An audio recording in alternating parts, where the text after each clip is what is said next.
There is 1 week to go until Election Day, and Cleveland voters will have a very important decision to make: who will be this city's next mayor and lead Cleveland into the future. Good evening. Thanks for being with us. I am Rob Powers. Welcome to our News 5 Interactive Town Hall. I'm joined by candidates Justin Bibb and Kevin Kelley. Gentlemen, a reminder, this is not a debate. It's a chance for you to answer questions directly from Clevelanders and the journalists here at News 5. Yeah, that's right. For those of you watching on Facebook right now, you can ask questions right in the comments section. We want to cover a lot of ground tonight, so there will be no rebuttals tonight.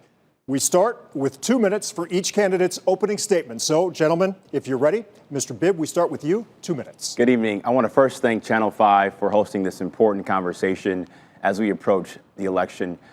My name is Justin Bibb, and I'm running for mayor because I believe that now is certainly the time for a bold, new, dynamic, visionary leadership to move Cleveland forward. I'm a son of the Southeast Side.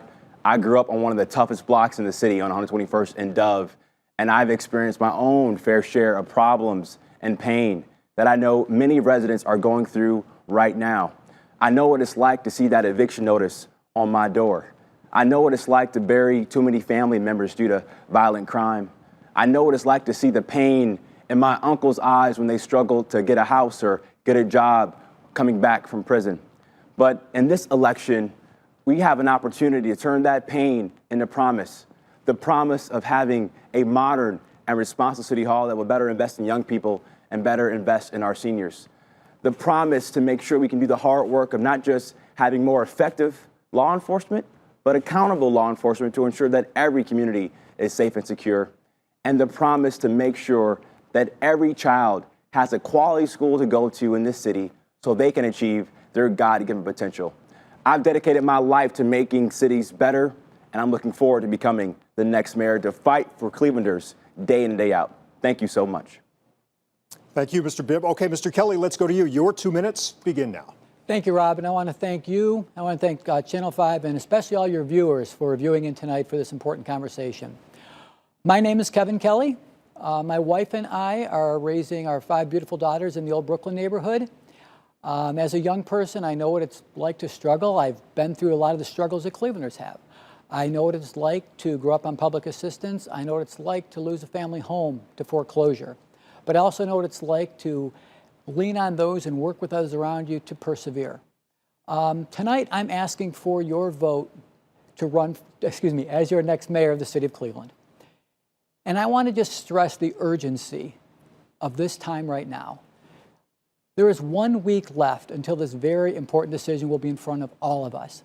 And I want to ask all the viewers that it's really time to scrutinize the statements, scrutinize the candidates. We need to look beyond platitudes. We need to look beyond buzzwords and ask a really important question.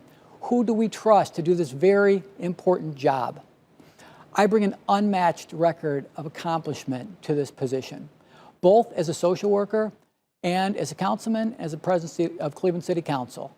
As a social worker, I've started programs from the ground up. On Cleveland City Council, I brought Wi-Fi to the neighborhood of Old Brooklyn that I represent.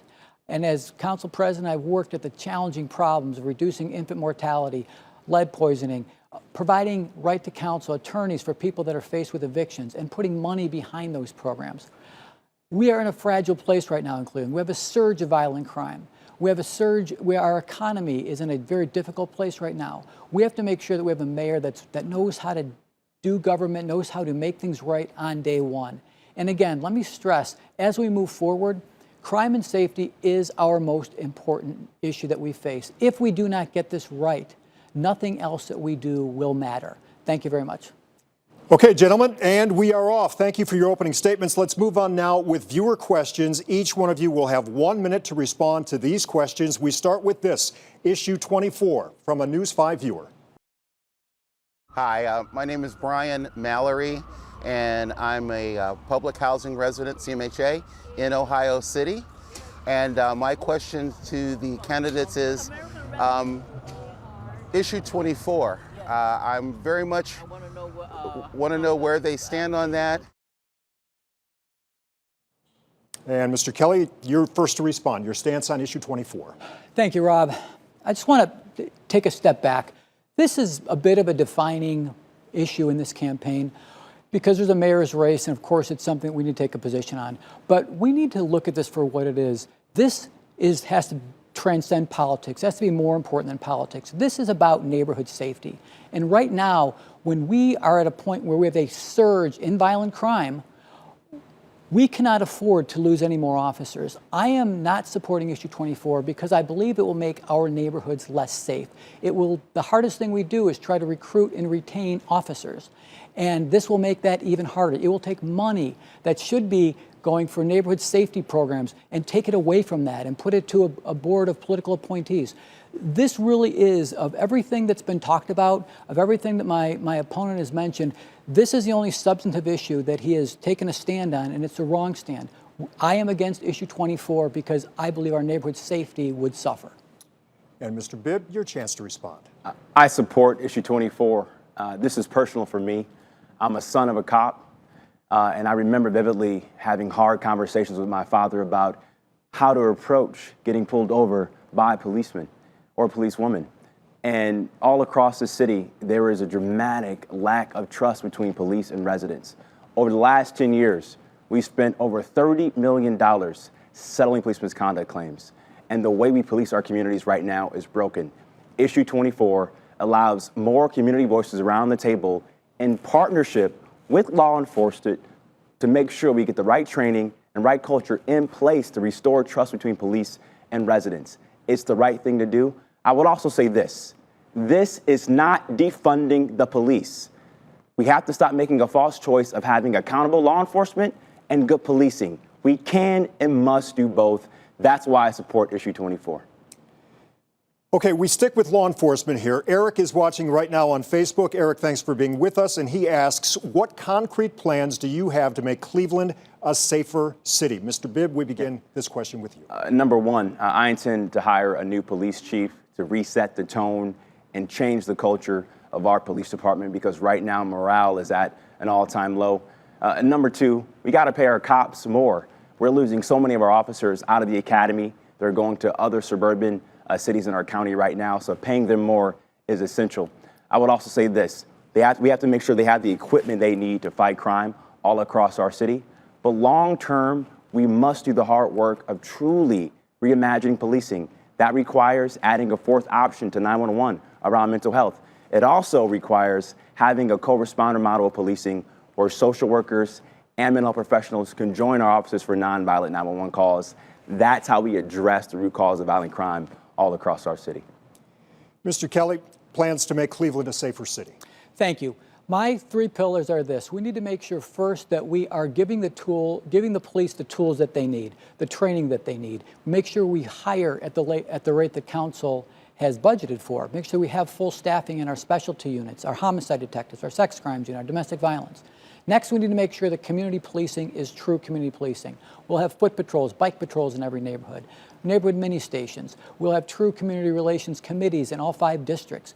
And finally, we need to make sure that we're dealing with the root causes of crime, which are poverty, hopelessness, disinvestment.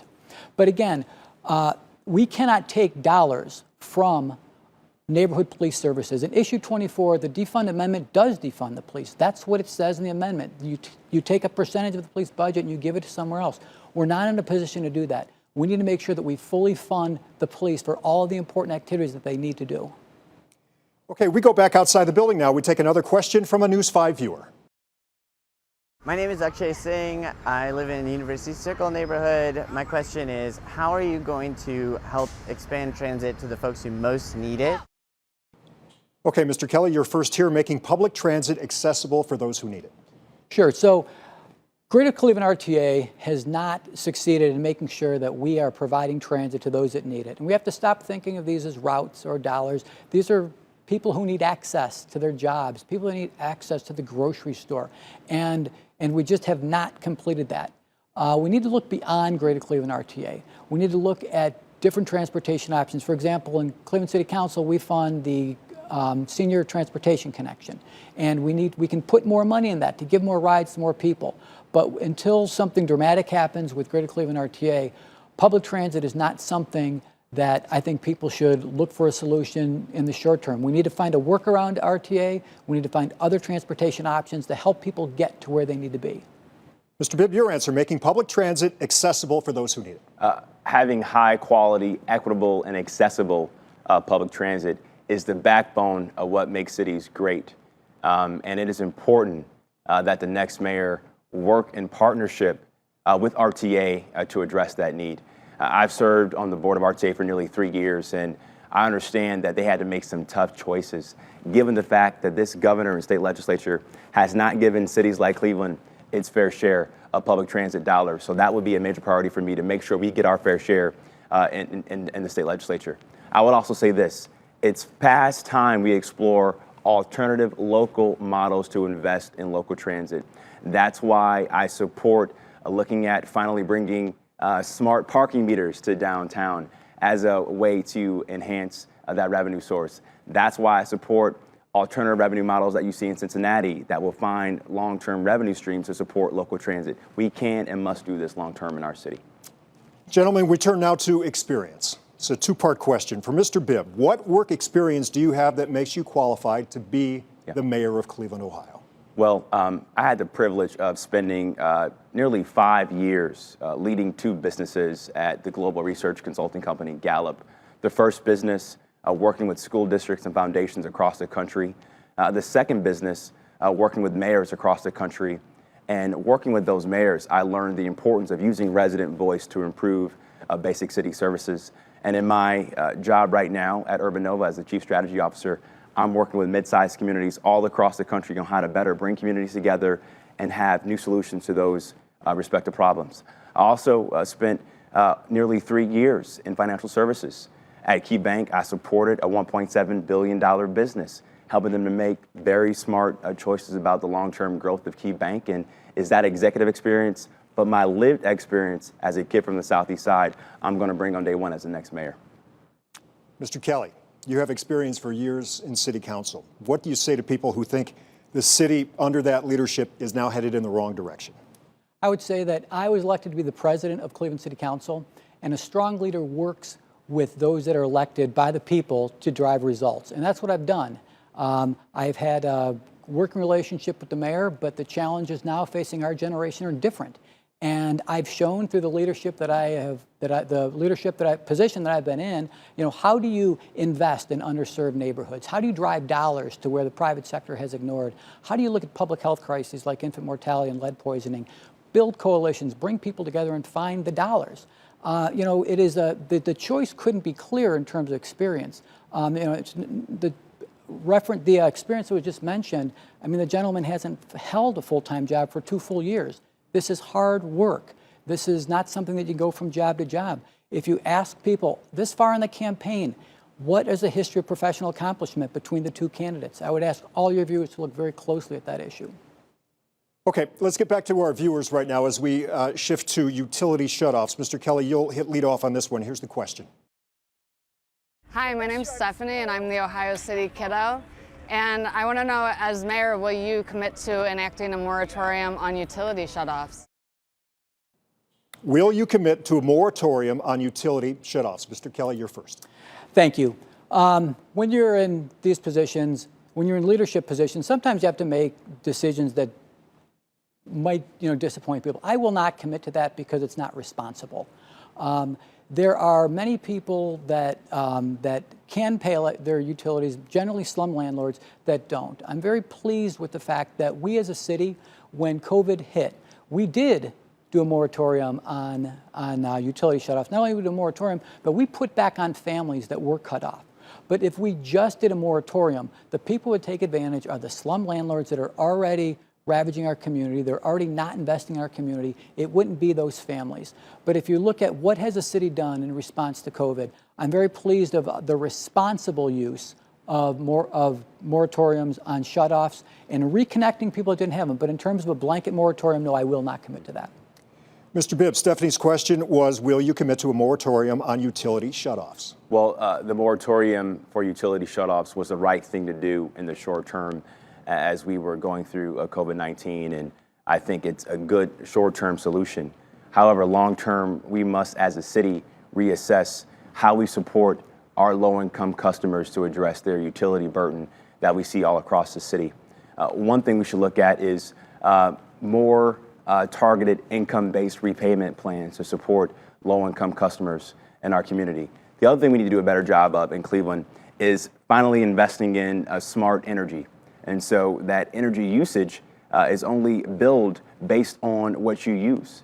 And technology can play a large role to long-term reduce the utility burden of low-income customers so that we don't even have to have a conversation about a moratorium.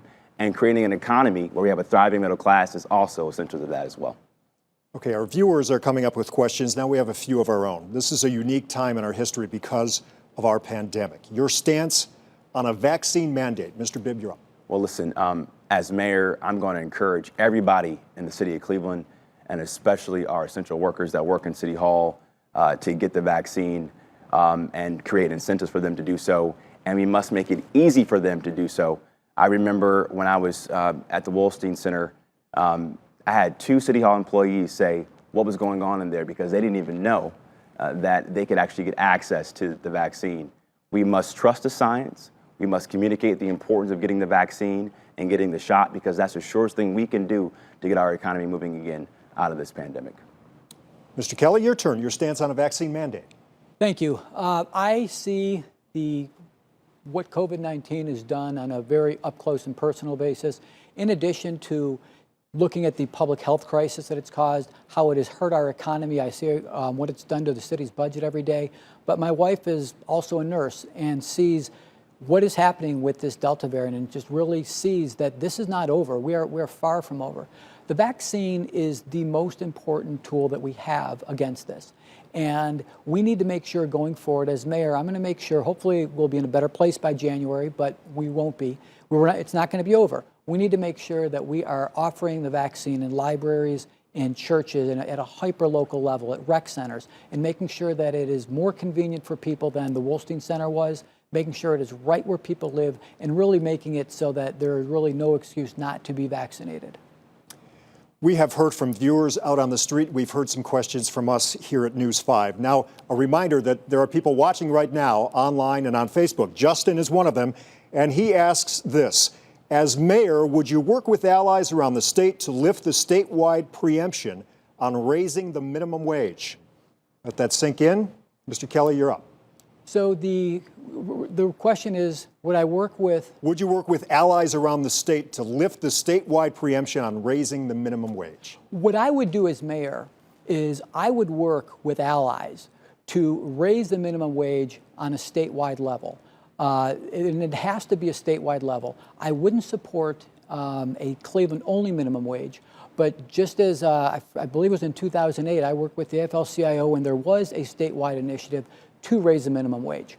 And that is the approach that we need to take. We have to work to make it a statewide initiative or a federal initiative, but it can't be Cleveland only because we have to think about how does that affect the city of Cleveland? How does that affect jobs? How does that affect grocery stores? How does that affect manufacturing plants?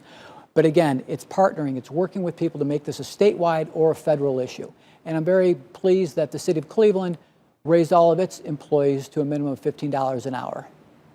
Mr. Bibb, raising the statewide preemption, lifting the statewide preemption on raising the minimum wage. Absolutely.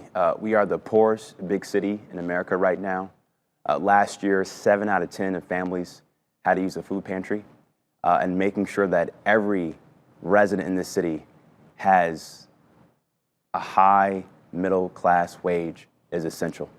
And as mayor, I intend to finally join the Ohio Mayor's Alliance that Cleveland is not a part of to make sure we can invest in policies like increasing the minimum wage to ensure we can make that real in Cleveland. And as mayor, I'm going to commit to making sure that when residents vote and want to get their say on the ballot on issues like the minimum wage, that I'm not going to deny their ability to vote on these issues because their voice matters beyond an election cycle, in my opinion.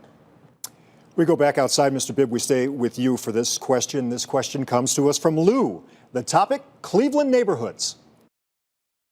Homeless people and low-income people, the population growing bigger and bigger.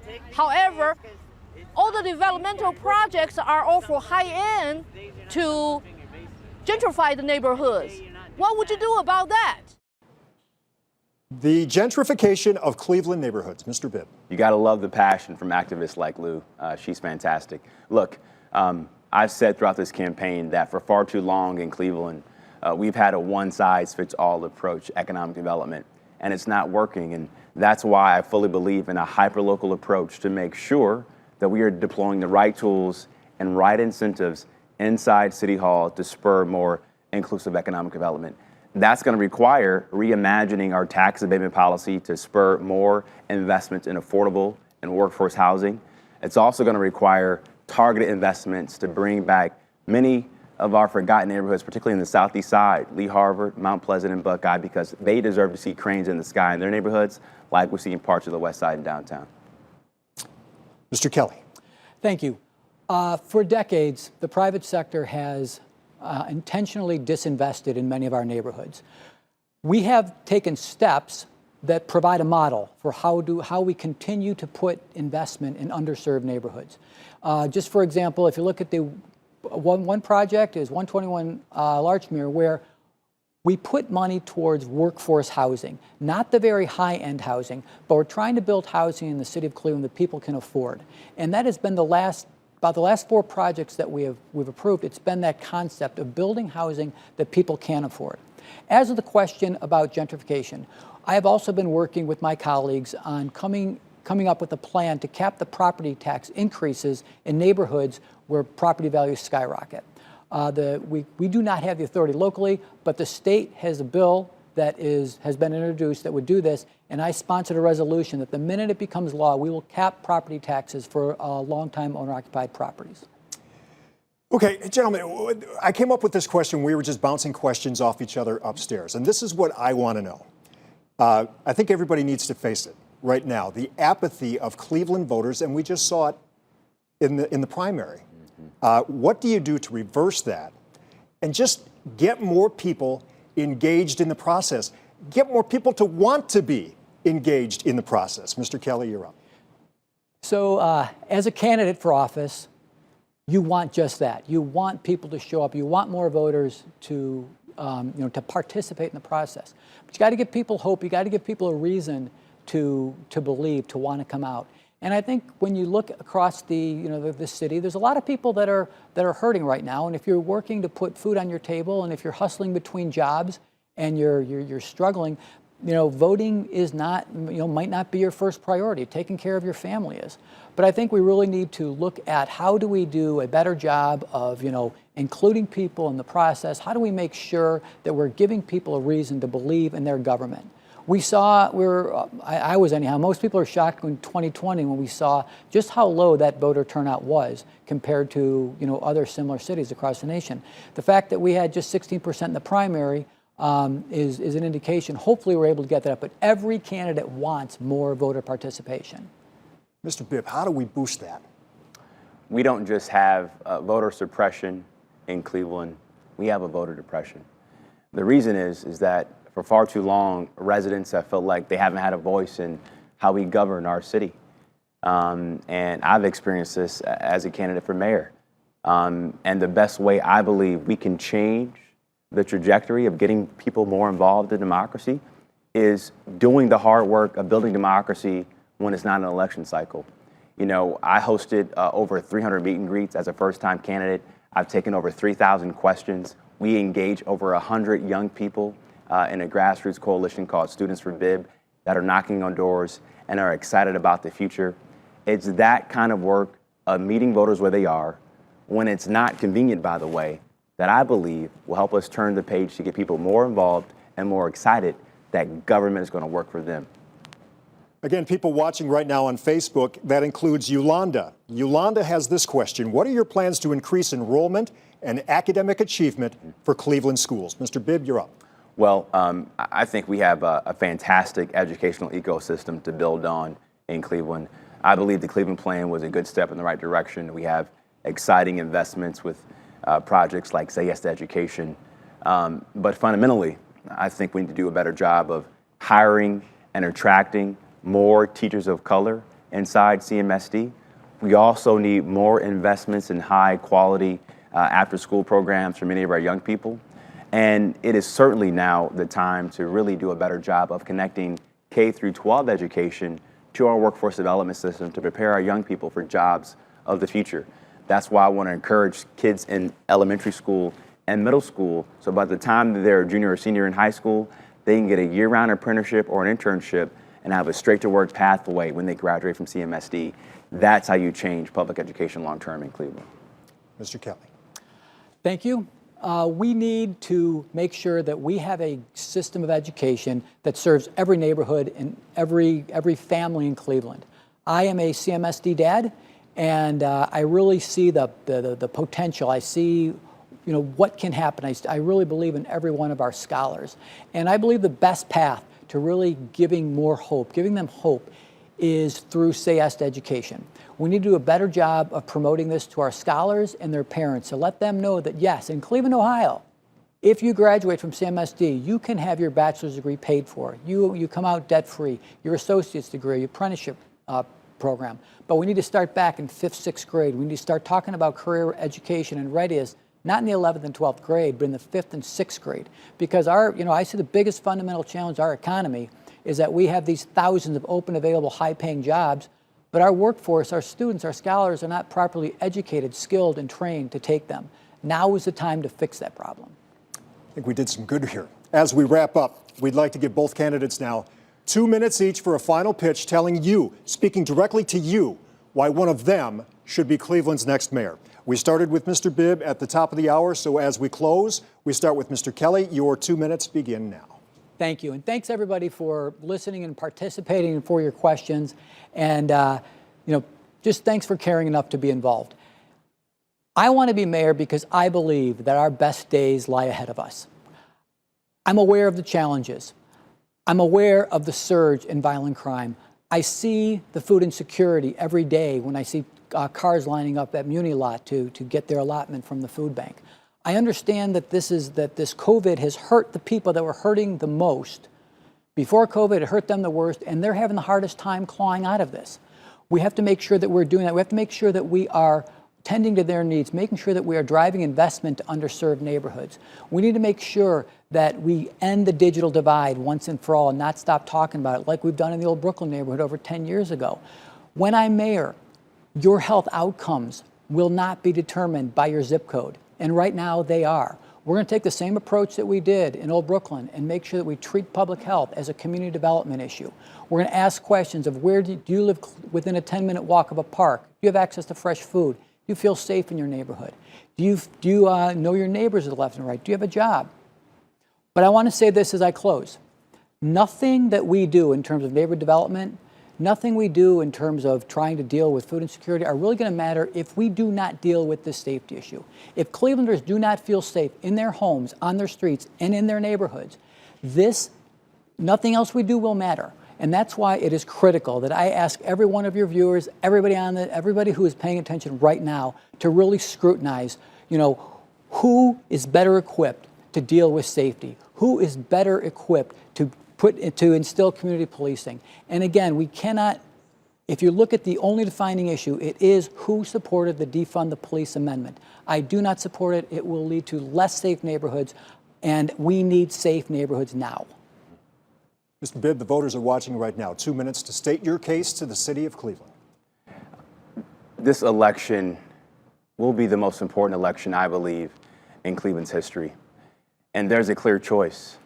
Do we believe in the failed politics of the past that will continue to prey on our fears, to tell us that we can't do big things, to tell us that we can't be innovative, to tell us that we can't be courageous to think differently about how to tackle some of these vexing issues that have plagued our city for far too long? I believe on the ballot on November 2nd, we have an opportunity to turn the page. We can turn the page to do the hard work of not just having more effective law enforcement that keeps our community safe and secure, but also do the real work to make sure that every resident gets equal justice under the law, because without trust, we don't get safety.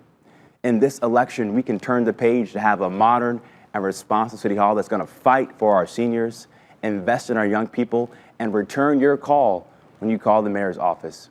And in this election, we can and must do the hard work to finally make sure we have an equitable public school district that serves our students. Now, I may be new to politics as an upstart candidate, but I'm not new to Cleveland. And I know that the ways we've been doing business must change because we are living in what Dr. King calls the fierce urgency of now. But now is the time to turn the page. And now is the time to be that city of opportunity that can work for everybody. I'm going to choose hope over fear, and I'm going to choose creating a fresh page in this election, and I hope you will do the same thing as well come November 2nd. That's why I'm the best leader to lead this city moving forward. Thank you so much. Gentlemen, thank you both so much. It is just past 7:30. 1 week from now, all the votes will be cast, the polls will be closed. One of these two men will be Cleveland's next mayor. Gentlemen, we wish you luck. To both of you, good luck moving forward. And thank you to our viewers for taking part in tonight's interactive town hall. Thank you so much. We're going to have much more tonight on News 5 at 11. And of course, Tuesday, November 2nd, when the results roll in on election night. Until then, I'm Rob Powers. Please make it a good night.